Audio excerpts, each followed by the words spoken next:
البته شامی خرسندی شامی مبارک. میدانم که از این ماده چی ماده کینای ترکی هم همتون کینای ترکی تماشا میکنیم. هک یا برادر ما خوش پلاد الندر گرفته دیگه نگاه میکنی یا دیگه خوش یگید گرفته با یگید با اون یا دیگه شون چی نام داره کلاس میگن چی میگن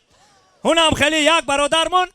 این نهم اتاج هم یا برادری تاجیک این نهم اتاج سنایپر قتی دشمنا را میپرونده این نهم اتاج سنایپر قتی هم خیلی دشمنا را میشن میگرفته میپرونده همین خیلی سنایپر قتی دشمن هدف گرفته ایستادگی که یک تلفن میشوه این تمه برداره که زنک نوشته که میگه لبای زنک میگه مرده که تیز خانه بیا در خانه کارتشکا پیاز است خانه مهمان اومد میگه زنک هازی زنگ نزکید ما در سری کارم زنگ نزد تلفن میکشه کساش میمونه راست همین عینه هم تجای بالکن هم خیلی دشمن هدف گرفته ایستادگی که با یک تلفن میشوه این تمه برداره با زنک میگه لبای زنک میگه مرده که مهمان بالای مهمان اومد این آچد اومد خشتمن اومد میگه زنک برای اهم مغازینی پیش خانه کارتشکا و پیاز قرض بگی بیا آچم خشرو مهمانداری که آچم خشرو خوش اومدید که فهمیدید دیگه زنگ نزکی کار داریم میگه معلوم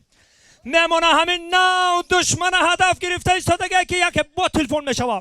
این تمه برداره با زنک میگه الا زنک بسیاری بد گپ زدی یه بار بالکن برو یه بار بالکن برو زنک بالکن میبره سنایپر طرفی زنک میداره